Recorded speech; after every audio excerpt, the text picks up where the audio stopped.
Hello students, आज हम पढ़ेंगे हिंदी व्याकरण और वर्णमाला। तो वर्ण बेटा क्या है? वर्ण क्या है? हम जब बोलते हैं कुछ भी बोल लेते हैं, जो भी बोलो वो वर्ण ध्वनि कुछ भी निकलती है अपने मुख से। बोलते समय मुख से जो ध्वनियाँ निकलती है उन्हें ही वर्ण कहते हैं। आ बोलो, ई बोलो, ये सारे ध्वनियाँ हमारे मुख से निकलती है और वही ध्वनियाँ को ही हम वर्ण कहते हैं। ठीक है, तो आज हम पढ़ेंगे वर्णमाला। वर्ण के बारे में तुम्हें बता दी। तो वर्ण को लेकर जो हम माला बनाए हैं, वर्ण को लेके हम जो माला बनाए हैं उसे ही वर्णमाला कहते हैं। इसे हम सारे वर्ण को लेके ऐसे एक क्या बनाए हैं, हार बनाए हैं। ये जो हार है उसमें ओ, आ, इसे आ से हमारा स्रा तक सारे वर्ण इसी के अंदर है। ये माला के अंदर, ये जो हमारे माला है उसी के अंदर ही है। चलो, इसी को ही वर्णमाला कहते हैं। तो वर्णमाला किसे कहते हैं? व्यवस्थित समूहों को, वर्ण के व्यवस्थित समूहों को ही वर्णमाला कहते हैं। जैसे हम आ के बाद आ लिखेंगे, आ के बाद ई लिखेंगे, इसे व्यवस्थित होकर ही, अरेंज होकर ही रहना चाहिए। ठीक है, वर्णमाला हमेशा अरेंज वैसे रहता है, याद रखो। ठीक है, चलो, तो वर्ण के बारे में तुम जान गए, वर्णमाला क्या है जान गए। अब चलो, वर्ण के भेद कितना है। चलो, ये अ से लेकर हमारा स्र तक सारे वर्ण हैं, लेकिन बेटा हम वर्णमाला को दो भाग दिए हैं। एक है स्वर वर्ण और दूसरा है व्यंजन वर्ण। तो स्वर वर्ण में हमारा क्या आएगा, कौन कौन सा वर्ण आएगा, और व्यंजन वर्ण में हमारा कौन कौन सा वर्ण आएगा, अब हम देखेंगे।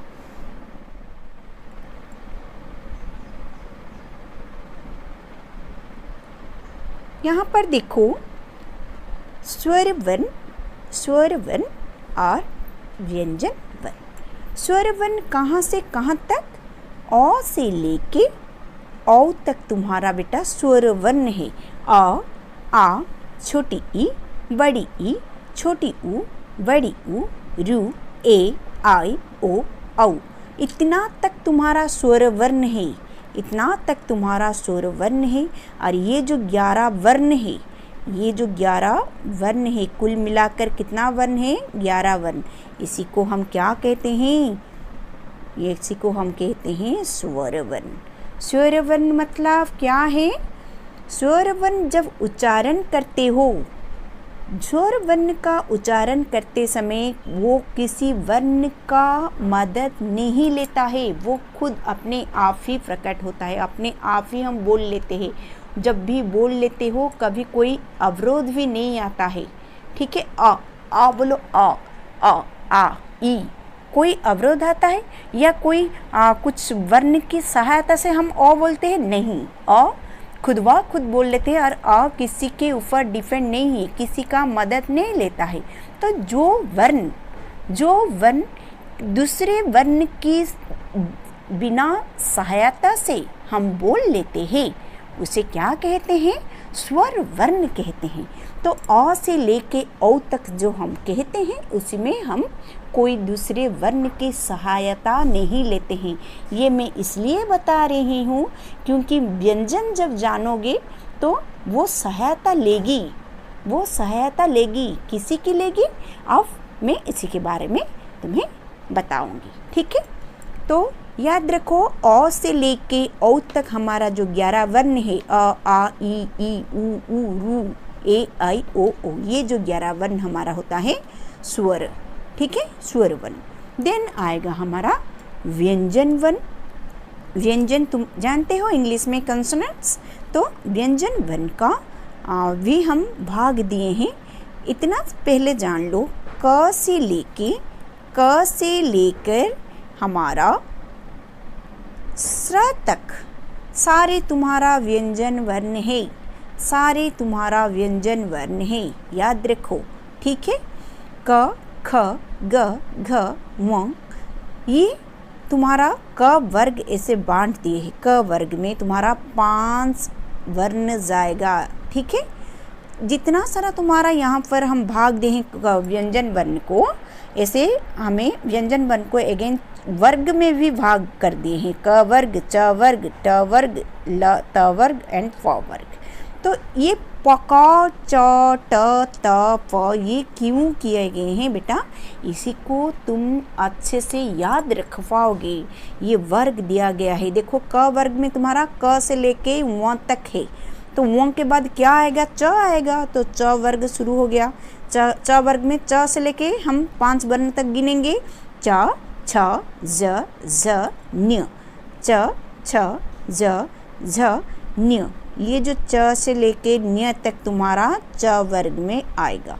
ठीक है, देन देखो ट वर्ग में क्या है, न्य के बाद क्या आएगा, न्य के बाद हमारा ट आएगा, तो ट वर्ग शुरू हो गया।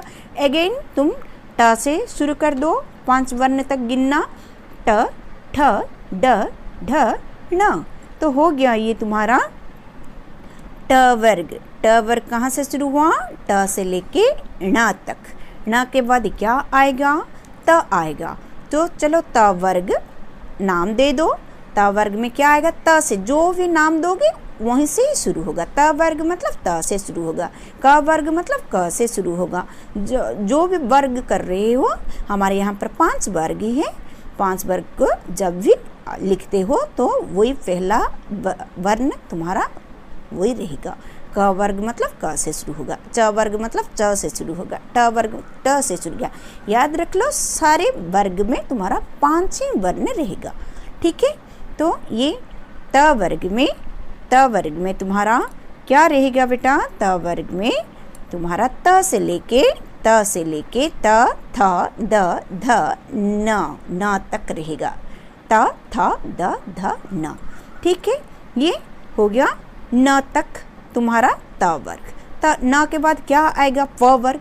इसका मतलब हमारा 5 वर्ण के खत्म के बाद हमारा 6ठा वर्ण पंचम प वर्ग आ गया।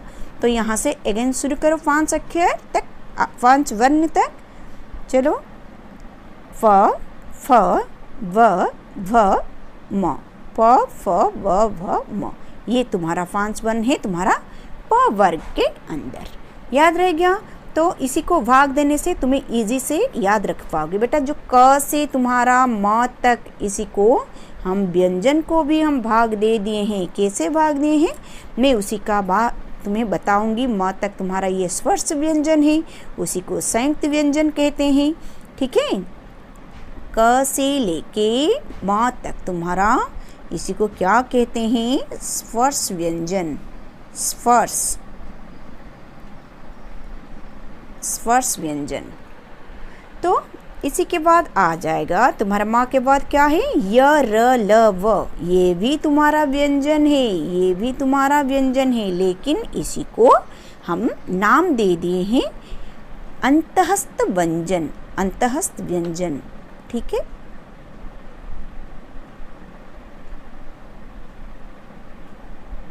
अंतःस्थ व्यंजन।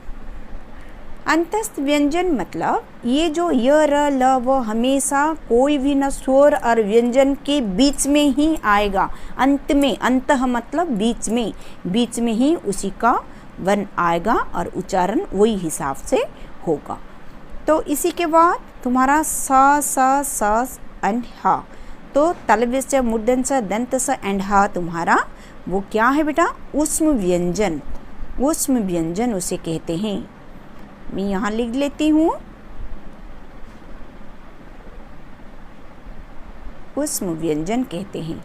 ठीक है, ऊष्म व्यंजन क्यों कहते हैं, जब भी तुम स बोलो अपना हाथ अपने मुंह के आगे रखो और स उच्चारण करो तो तुम्हारे हाथ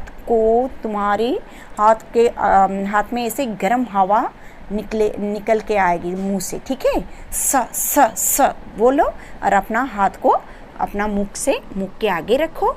देखो सा जब बोलते हो कैसे हवा निकलती है, गरम हवा निकलती है या ठंड हवा निकलती है? गरम हवा हमेशा निकलेगी। स ह ये से कहने से तुम्हारा गरम हवा अपने मुंह से निकलेगी और सीटी जैसा थोड़ा आवाज़ में निकलेगी। देखो जैसे स स स स स स स देख रहे हो, सीटी की आवाज़ भी आएगा, सीटी की आवाज़ भी इसमें आएगा। याद रखो, ये चारों को जब बोलोगे ना, गरम हवा मुंह से निकलेगा और सीटी जैसा आवाज़ भी आएगा। इसी को कहते हैं ऊष्म व्यंजन। ये बात याद रख लो, ठीक है। व्यंजन, संयुक्त व्यंजन में हमारा क्या आएगा? क्ष त्र ज्ञ स्र। क्ष त्र ज्ञ स्र को संयुक्त व्यंजन क्यों कहते हैं? संयुक्त मतलब जोड़ना, संयुक्त होना, मिल जाना। तो किसका मिल जाना बेटा? व्यंजन का। इसका मतलब दो व्यंजन के मिलन से, दो व्यंजन के मिलन से जो हमारे व्यंजन होगा उसे हम क्या कहेंगे? संयुक्त व्यंजन कहेंगे। तो याद रख लो, सिर्फ क्ष त्र ज्ञ स्र ये जो चारों ही है तुम्हारा संयुक्त व्यंजन। अच्छा, ये जो हम क से लेके स्र तक हम पढ़े, ये सारे में अंत में तुम्हारा क्या सुनाई देता है? देखो क क क जब कहते हो, क हमेशा बेटा क व्यंजन वन में हमेशा हलंत रहेगा और अ सुनाई देता है। क अ सुनाई देता, ख के अंत में क्या सुनाई देता है? अ सुनाई देता है। तो जितना सारा तुम व्यंजन वन बोलोगे ना, उसी में क्या सुनाई देगा? अंत में अ सुनाई देगा। तो अ क्या है बेटा? स्वर वर्ण है। अ स्वर व्यंजन किसे कहते हैं? व्यंजन किसे कहते हैं? जब कोई व्यंजन वर्ण स्वर के मिलन से बोला जाता है, कहा जाता है, उसे हम व्यंजन कहते हैं। लेकिन जब स्वर वर्ण बोली थी, स्वर में अ आ ई, ये कोई भी वर्ण का मदद के बिना हम बोले थे, ठीक है। इसका मतलब क्या है? स्वर किसी की मदद नहीं लेती है और व्यंजन हमेशा स्वर की मदद लेती है। व्यंजन दूसरों की मदद लेती है, स्वर किसी की मदद नहीं लेती है, व्यंजन दूसरों की मदद लेती है। दूसरों मतलब स्वर, दूसरों मतलब स्वर की मदद लेती है। समझ में आ गई? चलो देन देखते हैं। आप देखो, यहाँ पर मैं तुम्हें कुछ बताने के लिए ये वाला रखी हूँ। इसमें यहाँ पर तुम्हारा जितना सारा बेटा स्वर वर्ण है ना, अ से लेकर हमारा अ से लेके औ तक हमारा क्या है बेटा? स्वर वर्ण है। औ तक ये जो 11 वर्ण में अ को छोड़कर और आ से हमारा क्या हो जाएगा? सारे मात्रा हो जाएगा। स्वर वर्ण जितना भी है उसी को अ को छोड़कर और 10 मात्राएं हैं हम यूज करते हैं। स्वर को हम मात्रा के रूप में व्यवहार कर लेते हैं, ठीक है। जब व्यंजन में हम इसी को स्वर वर्ण को मात्रा के रूप में इस्तेमाल करते हैं। देखो यहाँ पर कितना है, याद रखो। आ, ई, ये सारे हमारे यहाँ पर कुल मिलाकर 10 मात्राएं हैं, ठीक है। ये जो 10 मात्राएं हैं उसे वो कैसे आया बेटा? ये जो 10 मात्रा कहाँ से आया? हमारा स्वर वर्ण से ही उत्पन्न हुआ। ये सारा तुम्हारा स्वर वर्ण से ही उत्पन्न हुआ। आ एक तुम्हारा स्वर वर्ण, आ की मात्रा आ गया। ई छोटी ई की स्वर वर्ण, छोटी ई की मात्रा आ गया। देन बड़ी ई तुम्हारा स्वर वर्ण, बड़ी ई की मात्रा आ गया। छोटी ऊ तुम्हारा स्वर वर्ण, छोटी ऊ की मात्रा आ गया। बड़ी ऊ तुम्हारा स्वर वर्ण, बड़ी ऊ की मात्रा आ गया।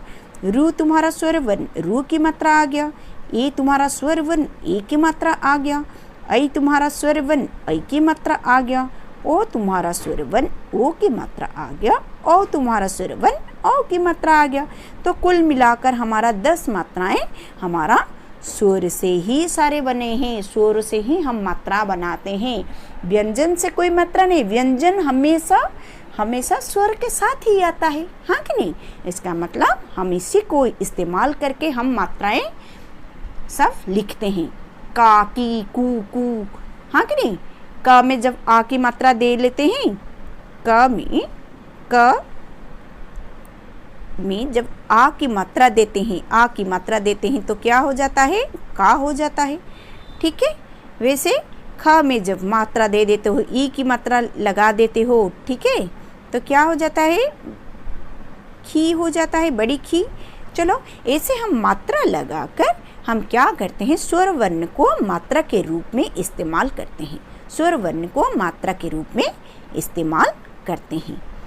चलो बेटा आप देखो यहाँ पर प्रयोग कैसे किया जाता है। अब में तो कुछ भी मात्रा नहीं, देखो जब भी मैं क्या बताई थी, व्यंजन वर्ण हमेशा किसके साथ आता है, किसके साथ आता है, स्वर वर्ण के साथ आता है। देखो ये क में हमेशा याद रखो व्यंजन वर्ण हमेशा हलंत के साथ ही आएगा, हलंत के साथ ही आएगा, ऐसे हलंत पड़ेगा। ठीक है, आप पहला अक्षर में याद रखो, दो को मतलब कई सारा ऐसे शब्द भी आएगा, ऐसे अक्षर भी आएगा, ऐसे वर्ण भी आएगा जिसमें तुम्हारा दो व्यंजन होगा, लेकिन दो व्यंजन में से पहला व्यंजन में ही हमारा हलंत रहेगा, दूसरा व्यंजन में नहीं। ऐसे क प्लस अ क्या हो गया, क से कमल, कर, ये सारे बेटा शब्द है। ठीक है, शब्द को अब तुम खुद भी इसी को पढ़ के याद रख सकते हो। क से काला, का से काला कपड़ा, की छोटी की मात्रा से किताब, किसान। ठीक है, कील, कीट, ये तुम्हारा बड़ी की मात्रा में जाएगा। ये सारा इसे याद रखोगे। इसी का तुम्हारे बुक के हिसाब से, तुम्हारे बुक में भी कई सारा शब्द लिखा गया है, उसी को भी देख लोगे, याद रह जाएगा। ठीक है, सिर्फ मात्राएं याद रखो। ठीक है, और सारी मात्राएं कहाँ से उत्पन्न हुआ है, स्वर वर्ण से ही उत्पन्न हुआ है, इसी को याद रखते हैं। अब देखो सारे स्वर वर्ण, क्या है ये, स्वर वर्ण।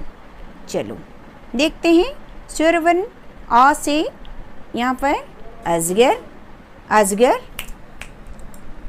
देन आ से आलू, ई से इनाम, ई से ईंट, ऊ से ऊल, एन ऊ से बड़ी ऊ से ऊन, रू से रूसी, ए से इकतारा, आई से ऐरावत, ओ से ओखली, और ओ से औरत, औ से औरत। ये था तुम्हारे क्या है, स्वर वर्ण। आ से लेकर औ तक हमारा 11 वर्ण, 11 स्वर वर्ण होता है। और ये जो अंग और अह, इसी को हम क्या कहते हैं बेटा, इसी को हम कहते हैं अयोग्यवाह। क्या कहते हैं, अयोग्यवाह। मतलब ये हमेशा सबके साथ नहीं आता, ये हमेशा अयोग्य है, अयोग्य। ये हमेशा कोई भी वर्ण के साथ ही उसे हम इस्तेमाल करते हैं। ये अकेला कभी नहीं आ पाएगा, ये योग्य नहीं है, ये अयोग्य है। ठीक है, अकेला कभी नहीं आ पाएगा। ठीक है, दिन चलो देखते हैं। आप देखो ये व्यंजन वर्ण, तो व्यंजन वर्ण में भी मैं बताई थी सारे व्यंजन वर्ण तुम्हारा हमेशा स्वर वर्ण के साथ ही मिलके आता है, हाँ कि नहीं। चलो देखते हैं। क से क्या है, कलश, कमल, कबूतर। ये है क कैसे हुआ है, कैसे बना हुआ है, क प्लस आ, स्वर व्यंजन, व्यंजन प्लस युक्त स्वर, ये दोनों को मिलन से हमारा क्या हुआ है, का हुआ है। देन ख से क्या है, खरगोश, खटमल, खत, गमला, ग से गमला, गाय, गणपति। ये सारे ग भी कैसे हुआ है, ग कैसे बना हुआ है, ग युक्त अ। ग हमेशा व्यंजन के साथ तुम्हारा हलंत आएगा, याद रखो। घ से घड़ी, घड़ा, घर। वंग में कुछ भी तुम्हारा शब्द नहीं है, कोई भी वंग वर्ण में कोई भी तुम्हारा शब्द नहीं है, लेकिन ये व्यंजन है, लेकिन इसी में कोई भी शब्द नहीं हम बना पाएंगे। ठीक है, देन चलो देखते हैं। देखो यहाँ पर च में क्या है बेटा, च भी कैसे होता है बता लेती हूँ। च क्यों ऐसे भाग देने के कारण है, तुम्हारे जो क वर्ग च वर्ग में बताए थे, देखो सब में तुम्हारा 5-5 वर्ण को लेके यहाँ पर किया गया है। चलो च प्लस अ, च प्लस अ, इसका मतलब क्या है? व्यंजन के साथ हमेशा स्वर आएगा। व्यंजन हमेशा दूसरे के मदद से ही बोला जाता है। ठीक है, चलो च से चरखा, चम्मच, चरण, छ से छतरी, छत, छड़ी, जहाज, जग, जलेबी, झंडा, झरना, झगड़ा। न्यंग में कुछ नहीं है, न्य में कुछ नहीं है। यहाँ पर भी हमारा कितना अक्षर आ गए? च, छ, ज, देन न्य। ये हमारा 5 है च वर्ग के, च वर्ग के। ठीक है, च वर्ग के। देन चलो देखते हैं ट वर्ग में हमारा क्या आएगा? ट, ठ, ड, ढ, ण। ट, ठ, ड, ढ, ण। ट में हमारा ये जो शब्द देखो कैसे बना हुआ है? टव। ट वर्ग में ट भी कैसे बना होता है बेटा?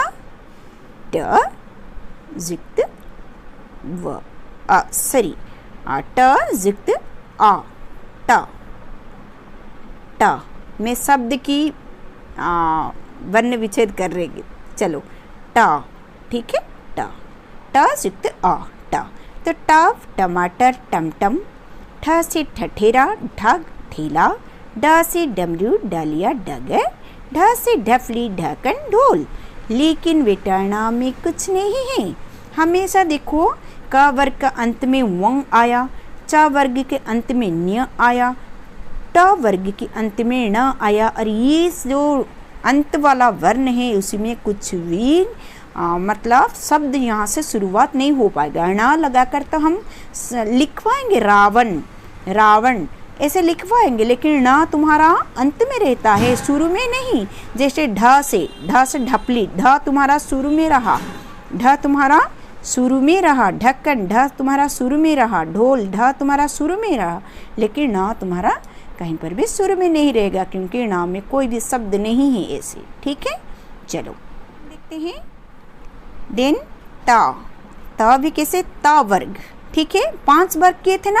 स्पर्श व्यंजन को हम 5 भाग दे देते। व्यंजन की जो क से लेके म तक, हम इसी को क से लेके म तक को हम 5 भाग दे दिए हैं। इसका मतलब 25 वर्ण को हम भाग कर दिए हैं। एक वर्ग में 5 अक्षर रहेगा, एक वर्ग में 5 अक्षर रहेगा। ये अवता की वर्ग, तो त, थ, द, ध, न, ये 5 अक्षर यहाँ पर है। त कैसे बनाएंगे? त जिक्त आ, त। ठीक है, चलो त में वैसे त से तलवार, तबला, तरबूज। थ से थर्मस, थाली, थन। द से दमकल, दवात, दूरबीन। ठीक है, ध से धन, धनुष, धनवान। न से तुम्हारा ये क्या है? न से नल, देन नदी, नदी। ये क्या है बेटा? नमक। ठीक है, नमक।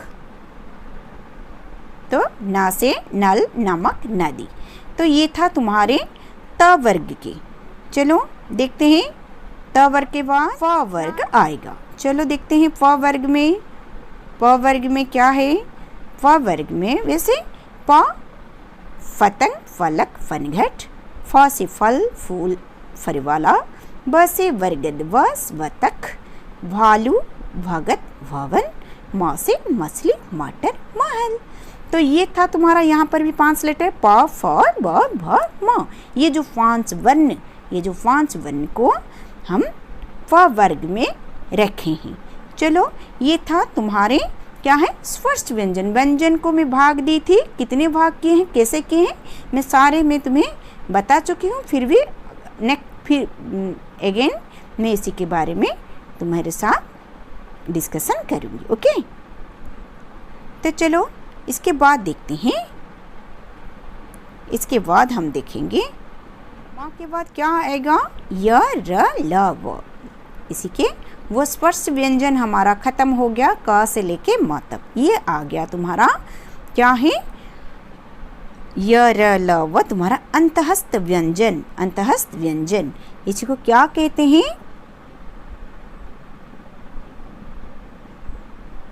अंतःस्थ व्यंजन। अंतःस्थ व्यंजन इसी को अंतःस्थ व्यंजन कहते हैं।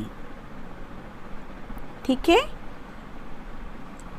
चलो ये अंतःस्थ व्यंजन में हमारे य में क्या आएगा, ये सारे तुम्हारे व्यंजन याद रखो। व्यंजन को हम ऐसे भाग दिए हैं, नहीं तो तुम्हारा क से लेके तुम्हारा स्रा तक सारे तुम्हारा व्यंजन वर्ण याद रखो। ठीक है, मैं बार बार वही बोल रही हूँ, अ से लेके तुम्हारा क से लेके तुम्हारा स्रा तक व्यंजन वर्ण, इसी को इतना याद रखो। इसी के बाद हम क्या कर दिए हैं, याद रखने के लिए, हमें थोड़ा इजी कराने के लिए, हम अच्छे से समझने के लिए इसी को कितना भाग कर दिए हैं। स्पर्श व्यंजन, अंतस्थ व्यंजन, ऊष्म व्यंजन, आगत व्यंजन, संयुक्त व्यंजन, ऐसे भाग दे दिए हैं। 5 भाग में उसे हम भाग दे दिए हैं। चलो, तो य में क्या आएगा, य कैसे होगा, देखो य कैसे होगा, य के उच्चारण, य के उच्चारण हमारा ऐसे अ के साथ आता है बेटा, नहीं य तो ऐसे ही लगता है कि नहीं इसी में ही है। ठीक है, इसी में ही हमारा मतलब क्या है, स्वर मिलन होकर ही बोला जाता है।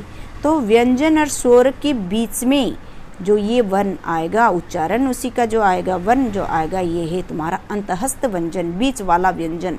र ल भी वैसे ही होता है, वो ये वो नहीं है, व में तुम्हारा व युक्त अ होगा, लेकिन ये वो। ठीक है, तो यज्ञ, यात्री, यमुना, रथ, रस, रसगुल्ला, लड्डू, लड़की, लड्डू, वन, वक, वकील। तो ये सारे तुम्हारा अंतस्थ व्यंजन वर्ण है। ये तुम्हारा यहाँ पर स्वर मिला होकर है। ठीक है, बीच में तुम्हारा ये अक्षर रह जाता है। ठीक है, स्वर और व्यंजन के बीच में हमेशा ये आएगा। ठीक है, जैसे हम कुछ लिखेंगे, जैसे दायर, ये बीच में आएगा। और कभी कभी र देखो, र तुम्हारा तो यहाँ आता है, लेकिन र युक्त अ करना, र तो वो वैसे ही सुनाई देता है जैसे उसी के साथ मिलाकर तुम्हारा स्वर है। ठीक है, सारे तुम्हारा व्यंजन वर्ण के साथ तुम्हारा स्वर वर्ण आएगा, लेकिन यहाँ पर ऐसे लगता है कि य र ल वो में तुम्हारा स्वर वर्ण मिलकर ही है, उसे अंत में तुम्हारा अ जैसे सुनाई नहीं दे रहा, ऐसे लगता है। ये अंतःस्थ व्यंजन, ये है अंतःस्थ व्यंजन। चलो इसके बाद देखते हैं, ये देखो स एंड हा, ये इसी में क्या है बेटा, स मैं बताई थी उसमें से गर्म हवा निकलती है, उष्म, इसी को क्या कहते हैं, उष्म व्यंजन, उष्म व्यंजन।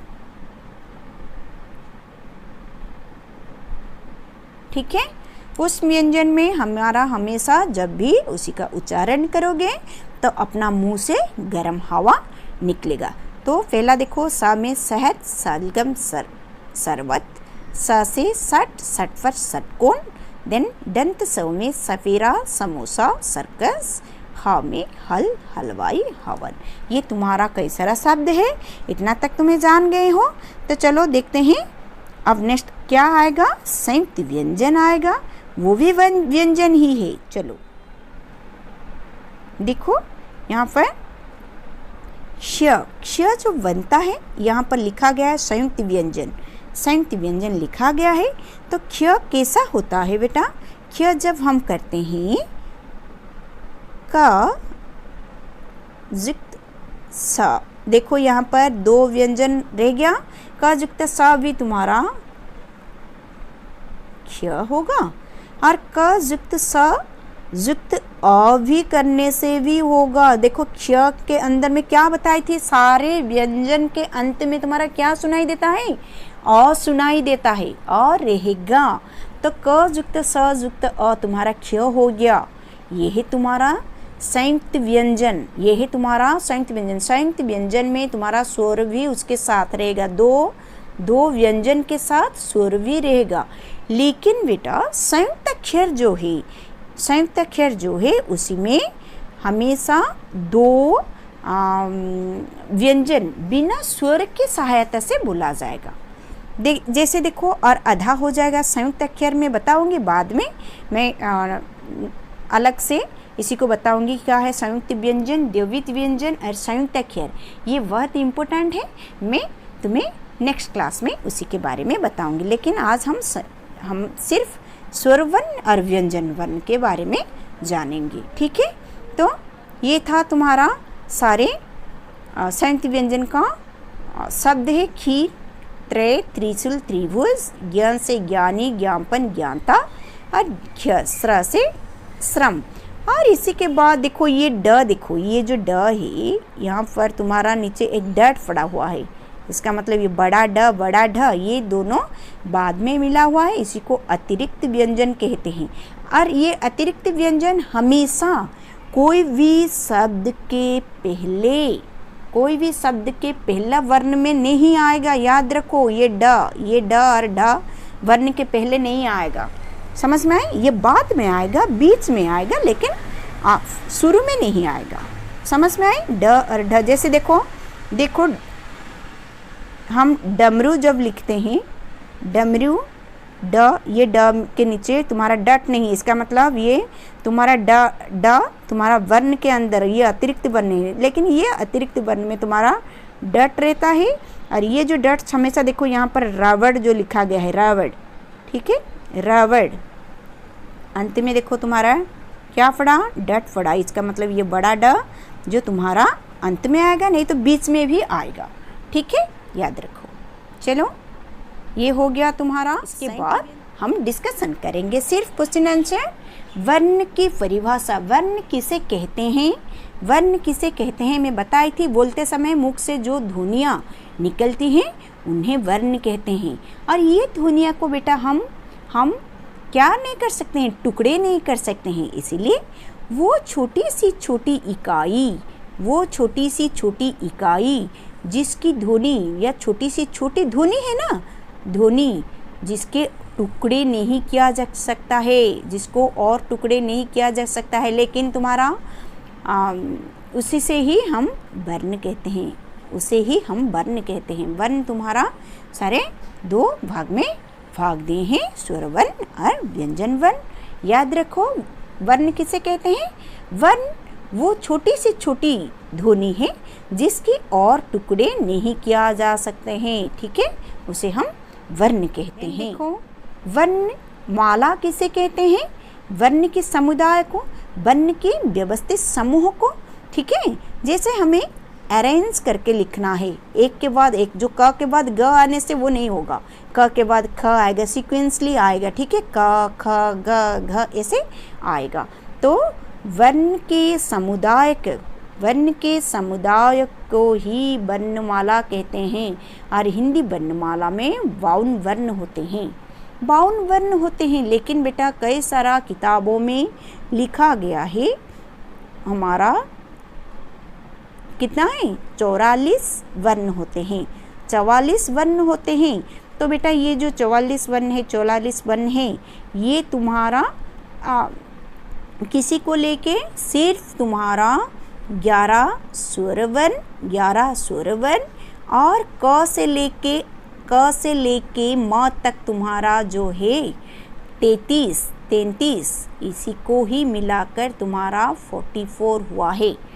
लेकिन वर्णमाला में हमारा य र ल वो भी है, क्ष त्र ज्ञ स्र वो संयुक्त व्यंजन भी है, ऊष्म व्यंजन भी है, अंतस्थ व्यंजन भी है, उसी को लेकिन इसी में नहीं मिलाया गया है, ठीक है। आगत व्यंजन भी है लेकिन इसी में उसी को नहीं मिलाया गया, इसीलिए कोई बुक में ये लिख दिए गए हैं 44, लेकिन एक्चुअली तुम्हारा 52 वर्ण होते हैं। याद रखो ये स्वर वर्ण, ये व्यंजन वर्ण, ठीक है।